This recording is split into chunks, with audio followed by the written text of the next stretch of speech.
আসসালামু আলাইকুম। অনেক জল্পনা কল্পনার পর অবশেষে এএফসি উইমেন্স ফাইনাল রাউন্ডের ড্র 29শে জুলাই অনুষ্ঠিত হয়ে গেল। বাংলাদেশের প্রতিপক্ষ হচ্ছে নর্থ কোরিয়া, চায়না, উজবেকিস্তান। তো বাংলাদেশ মোটামুটি অনেক শক্ত গ্রুপে পড়ে গেছে। আমি একটা প্রেডিকশন করছিলাম, তো আমার ওই প্রেডিকশনের সাথে সামান্য একটু বেশ কম হয়ে গেছে। আমি সেইখানে পট 2 থেকে চাইছিলাম ভিয়েতনামকে, সেই জায়গায় ভিয়েতনামের জায়গায় চায়না চলে আসছে। আর বাকি যেটা আছে, যেমন পট 1 থেকে নর্থ কোরিয়াকে চাইছিলাম, নর্থ কোরিয়াই আছে। আর পট 3 থেকে আমি উজবেকিস্তান চাইছিলাম, উজবেকিস্তানই আছে। শুধু ওই একটা জায়গায় পট 2 থেকে ভিয়েতনামের জায়গায় চায়না চলে আসছে। আপনাদের স্ক্রিন একটা ছবি আপনারা দেখতেছেন, এটাতে দেখেন যে আমার যে প্রেডিকশনটা ছিল ওই প্রেডিকশনে শুধু একটা জায়গায় ভিয়েতনামের জায়গায় চায়না চলে আসছে। এখনকার যে ড্রটা হয়ে গেল 29 তারিখে ফাইনাল ড্রটা, এই ড্রতে ড্রয়ের যে ছবিটা এটা ডান পাশে আছে। তো যাই হোক, এখন কিছু করার নাই। তো আমরা মোটামুটি শক্ত গ্রুপে পড়ে গেছি। তো যে তিনটা টিমের সাথে আমাদের খেলা, সেই তিনটা টিমের বর্তমান অবস্থা এবং র্যাঙ্কিংটা আমরা একটু দেখি। আমাদের প্রথম ম্যাচ হচ্ছে চায়নার সাথে। ওয়ার্ল্ড র্যাঙ্কিং এ অবস্থান আছে 17 নম্বরে। চায়না এই পর্যন্ত এশিয়া কাপে 14 বার অংশগ্রহণ করছে এবং এই 14 বারের মধ্যে তারা 10 বারই এশিয়া কাপ জয়লাভ করছে।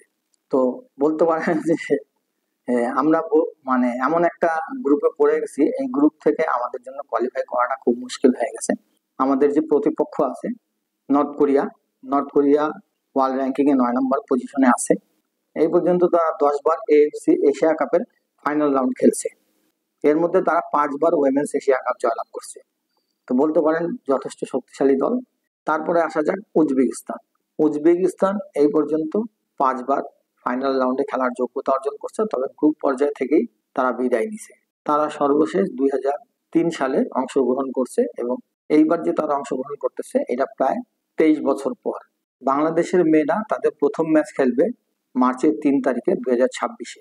দ্বিতীয় ম্যাচটা খেলবে নর্থ কোরিয়ার সাথে মার্চের 6 তারিখে। সর্বশেষ যে ম্যাচটা, সেই ম্যাচটা বাংলাদেশ 9 মার্চে খেলবে উজবেকিস্তানের সাথে। এবং এই ম্যাচটাতে বাংলাদেশ যদি উজবেকিস্তানকে পরাজিত করতে পারে তাহলে বাংলাদেশের জন্য একটা সুযোগ। এখন কথা হচ্ছে যে চায়না এবং কোরিয়া এই দুইটা টিমের সাথে বাংলাদেশের পক্ষে কোনোভাবেই পেরে ওঠা সম্ভব না। বাংলাদেশ মানে অ্যাটলিস্ট যদি বলেন যে ড্র করা সম্ভব কিনা, আমার মনে হয় এটাও সম্ভব না। কারণ তারা ওয়ার্ল্ড ক্লাস মানের টিম। তো তো একদিনে তো তারা এই জায়গায় আসে, অনেক সময় নিয়ে তারপর তারা আজকে এই জায়গায় আসছে। আর সেই জায়গায় আমরা মাত্র শুরু করলাম, কিন্তু আমি মনে করি না যে অসম্ভব কিছু ঘটবে। আমরা যদি উজবেকিস্তানকে আটকাইতে পারি তাহলে আমরা মনে হয় কোয়ালিফাই করতে পারবো।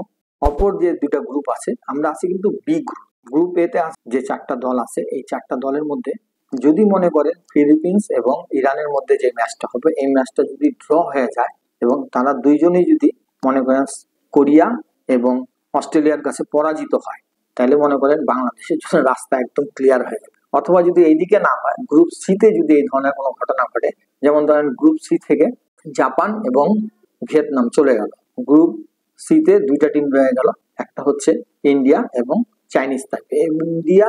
ইন্ডিয়া এবং চাইনিজ তাইপের ম্যাচটাও যদি ড্র হয়ে যায় এবং এই দুইটা টিম যদি ভিয়েতনাম এবং জাপানের কাছে পরাজিত হয়ে থাকে, তাহলেও কিন্তু বাংলাদেশের জন্য অনেক বড় সুযোগ থাকে কোয়ার্টার ফাইনাল খেলা।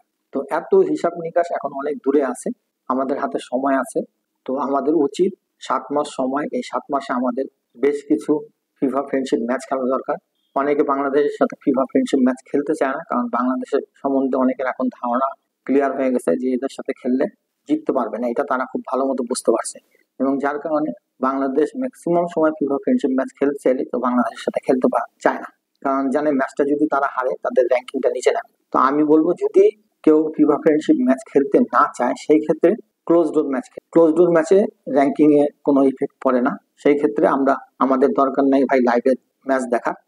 হ্যাঁ, আমাদের মেয়েরা মানে তাদের প্র্যাকটিস ম্যাচ খেলতে পারলেই চলে। তো আমার মনে হয় যে আমাদের যে ফেডারেশন আছে তারা অন্তত পক্ষে এই দিকটা খেয়াল করেন, যাতে কেউ যদি ফিফা ফ্রেন্ডশিপ না খেলতে চায় কোনো সমস্যা নাই, আপনারা ক্লোজ ডোর ম্যাচ খেলেন, অন্তত পক্ষে আমাদের মেয়েরা প্র্যাকটিস করার একটা সুযোগ পাবে। আর এখন এই মুহূর্তে আমার মনে হয় যে কিছু কথা না বললেই না, সেটা হচ্ছে যে এই যে ড্রটা অনুষ্ঠিত হয়ে গেল, এই ড্রতে মানে যেই 12টা দল অংশগ্রহণ করছে তাদের প্রত্যেকটা দলে কোচ এবং ক্যাপ্টেন সেখানে প্রেজেন্ট ছিল।